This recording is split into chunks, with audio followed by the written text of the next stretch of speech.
Hello students, very good morning. कैसे हैं आप लोग? मेरा नाम है रोहित सिंघल। स्टूडेंट, आज हम डिस्कस करेंगे कॉस्ट अकाउंटिंग को लेके कौन कौन सी बेस्ट बुक्स अवेलेबल है।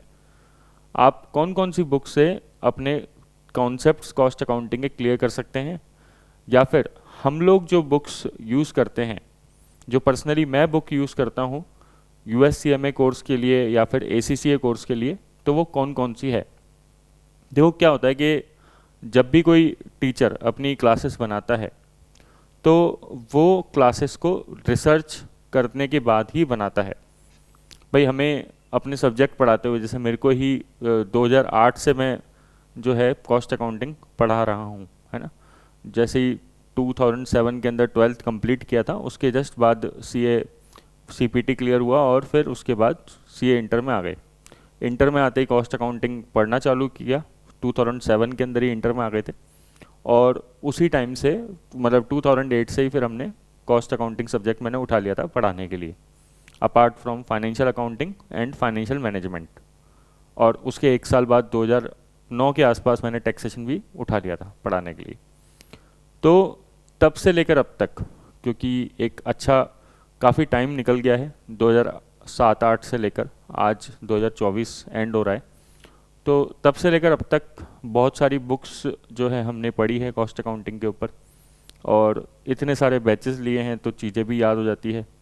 तो कुछ बेस्ट बुक्स जो हमें लगती है, जैसे जब भी हम USCMA की क्लासेस बनाते हैं तो हॉक भी पढ़ते हैं, क्लैम भी पढ़ते हैं, वाइले पढ़ते हैं, बेकर पढ़ते हैं। पहले बेकर और हॉक का कंटेंट एक जैसा आता था क्योंकि दोनों में टाइप था। जो बेकर है वो हॉक की कंटेंट ही यूज़ करता था, लेकिन फिर वो बाद में टाइप ख़त्म हो गया, तो फिर अब हॉक और बेकर का कंटेंट अलग अलग होता है। फिर वाइले और ग्लैम तो ये भी हमें पढ़ना ही होता है, ये तो हम पढ़ते ही हैं। ऐसे ही ACCA के अंदर कापलान आता है, BPP आता है। नॉर्मली दो ही टेक्स्ट बुक चलती है, आपको पता ही है। तो उसमें एक परफॉर्मेंस मैनेजमेंट नाम से सब्जेक्ट होता है ACCA का, F5 पेपर बोलते हैं, या फिर F2 भी बोल सकते हो आप, एक मैनेजमेंट अकाउंटिंग जिसे बोलते हैं। और फाइनल में होता है एडवांस परफॉर्मेंस मैनेजमेंट, जो ACCA का प्रोफेशनल लेवल होता है, APM। तो हम वहाँ पे किस किस तरीके की किताबें यूज़ करते हैं कॉस्ट अकाउंटिंग को लेके, वो मैं आपको बताता हूँ। वो सब तो देखो, एक तो नॉर्मल टेक्स्ट बुक्स तो यूज़ होती ही है।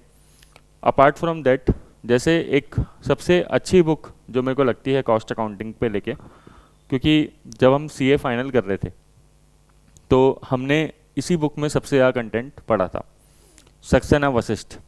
सक्सेना वशिष्ठ जो है काफ़ी बल्कि बुक है, जैसे आपको लग रहा होगा कि काफ़ी डिटेल में है। इसके पीछे एक रीज़न भी है। इसमें क्या है, कॉस्ट अकाउंटिंग के साथ साथ जो दूसरी चीज़ है, जैसे दूसरी चीज़ जो ऑपरेशनल रिसर्च OR जो पार्ट होता है, वो भी बहुत डिटेल में देखा है। जैसे chapter learning curve, linear programming, है ना, ये सारे चैप्टर, ट्रांसपोर्टेशन, असाइनमेंट्स। क्योंकि कॉस्ट अकाउंटिंग के साथ OR भी, ऑपरेशनल रिसर्च, या कई लोग QT भी बोलते हैं इसको, तो ये भी इंक्लूड होता है। नॉर्मली हर सिलेबस के अंदर इंक्लूड होता है, CA के अंदर भी इंक्लूड था और अभी भी इंक्लूड है वहाँ पे, और बाकी सब एग्ज़ाम्स में भी इंक्लूड होता है। तो इसलिए सक्सेना वशिष्ठ है, काफ़ी बल्कि बुक आती है ना। अगर कॉन्सेप्ट्स आपको बहुत डिटेल में क्लियर करने हैं, समझना चाहते हो बहुत डिटेल में, तो फिर आप ये फॉलो कर सकते हो।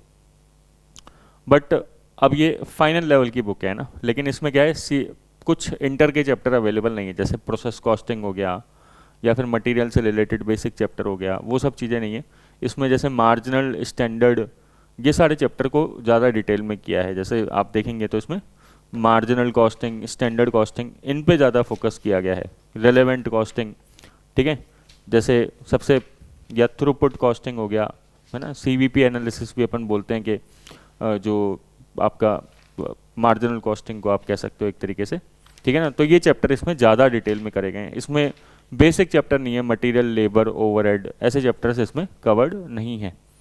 तो सर वो अगर हमें चाहिए तो देखो उसके लिए आती है एक बुक, आती है बढ़िया बुक आती है, PC तुलसियान, ठीक है।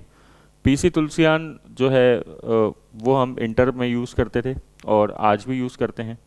जब भी मेरे को कॉस्ट अकाउंटिंग के अंदर, प्रोसेस कॉस्टिंग के अंदर इक्विवेलेंट कॉस्टिंग पढ़ाना होता है, तो इक्विवेलेंट कॉस्टिंग या इक्विवेलेंट यूनिट्स का जब हम कॉन्सेप्ट बताते हैं, अगर आपको ध्यान होगा प्रोसेस कॉस्टिंग के अंदर, तो इक्विवेलेंट यूनिट का कॉन्सेप्ट बताते हैं, तो मेरे को लगता है तुलसियान से बेटर जो इक्विवेलेंट कॉस्टिंग का कॉन्सेप्ट है, इक्विवेलेंट यूनिट का कॉन्सेप्ट है, वो शायद किसी भी बुक ने नहीं बता रखा, इतना डिटेल में बता रखा है। स्टेप बाय स्टेप के फीफो में कैसे करेंगे, लीफो में कैसे करेंगे, वेस्ट होगा तो क्या करेंगे, है ना, लॉस होगा तो क्या करेंगे, अब नॉर्मल लॉस होगा, नॉर्मल लॉस होगा, सबको अलग अलग उसने एग्जाम्पल्स के थ्रू बता रखा है। तो उससे क्या है, स्टूडेंट कन्फ्यूज नहीं होता। तो तुलसियान एक अच्छी बुक है, आप चाहो तो उसमें बेसिक्स अच्छा दे रखा है, तो आप वो देख सकते हो, जैसे मटेरियल, लेबर, ओवरहेड, ऐसे चैप्टर अगर देखने हैं तो। फिर अगर आपको बिल्कुल एक कॉम्पैक्ट बुक चाहिए जिसमें सर सब कुछ आ जाए कि ऐसी बुक बता दो, तो ये बहुत ही बढ़िया है बुक, रवि एम किशोर, है ना, टैक्समैन पब्लिकेशन की बुक है, काफ़ी कॉम्पैक्ट में आती है। क्यों कॉम्पैक्ट है? क्योंकि इसमें क्वेश्चंस कम है ना, इसमें जो क्वेश्चंस हैं उसकी क्वांटिटी कम है, बट रियल में ये बुक जो है कॉन्सेप्चुअल क्लैरिटी के लिए बहुत अच्छी है। कॉन्सेप्ट्स देखा जाए तो इस बुक में बहुत ही अच्छे तरीके से दे रखा है, तो आप इसको फॉलो कर सकते हो।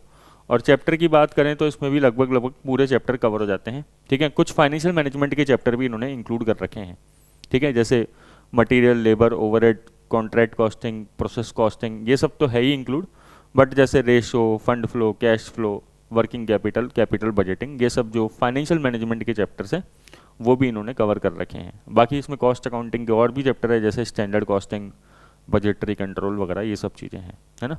बट ये कॉन्सेप्ट समझने के लिए बुक बहुत अच्छी है। और अगर आप पहली बार अगर कॉस्टिंग पढ़ रहे हो, तो अगर आपको भाई मेरे को कोई स्टैंडर्ड बुक चाहिए तो Ravi M Kishore is a good book, आप देख सकते हो। टैक्समैन पब्लिकेशन की बुक है, बिल्कुल ऑथेंटिक बुक है, बिल्कुल बढ़िया आती है, ठीक है।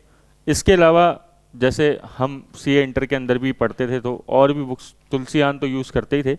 एक ये राजेश मक्कड़ की बुक आती है, ये भी बढ़िया बुक आती है, ठीक है ना। इसमें भी आपको लगभग लगभग सारे के सारे चैप्टर मिल जाएंगे, ठीक है।